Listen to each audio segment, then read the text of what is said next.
Do you believe in free speech? Do you believe that people should be judged by their character, not their skin color?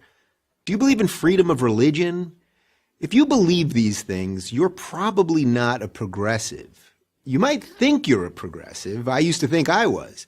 My show, The Rubin Report, was originally part of the Progressive Young Turks network.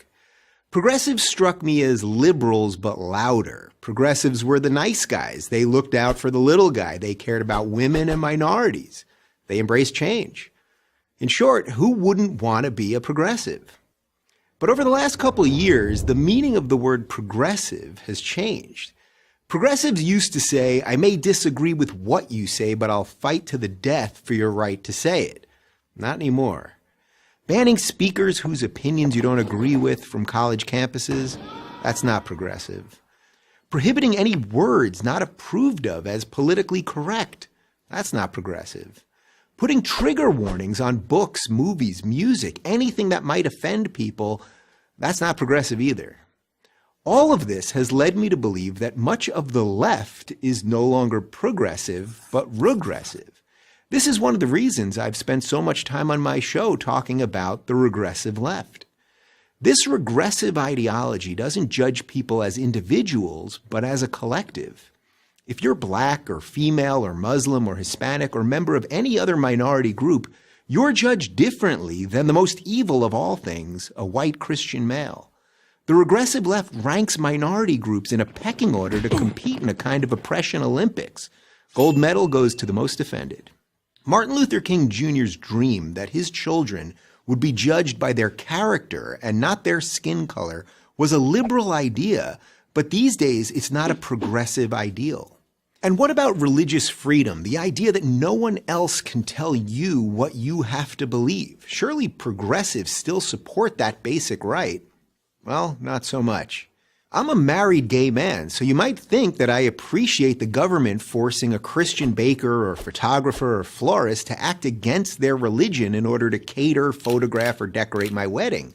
But you'd be wrong. A government that can force Christians to violate their conscience can force me to violate mine. If a baker won't bake you a cake, find another baker. Don't demand that the state tell him what to do with his private business. I'm pro-choice, but a government that can force a group of Catholic nuns, literally called the Little Sisters of the Poor, to violate their faith and pay for abortion-inducing birth control can force anyone to do anything. That's not progressive, that's regressive. Today's progressivism has become a faux moral movement hurling charges of racism, bigotry, xenophobia, homophobia, Islamophobia, and a slew of other meaningless buzzwords at anyone they disagree with. The battle of ideas has been replaced by a battle of feelings, and outrage has replaced honesty. Diversity reigns supreme as long as it's not that pesky diversity of thought. This isn't the recipe for a free society, it's a recipe for authoritarianism. For these reasons, I can no longer call myself a progressive. I don't really call myself a Democrat either. I'm a classical liberal, a free thinker, and as much as I don't like to admit it, defending my liberal values has suddenly become a conservative position. So if you think people should be able to say what they think without being punished for it, that people should be judged by their behavior, not their skin color, and that people should be able to live the way that they want to live without government interference, then there's not much left on the left for you. I'll keep trying to explain that to progressives until I'm totally left out. I'm Dave Rubin of The Rubin Report for Prager University. To subscribe to our YouTube channel, click here.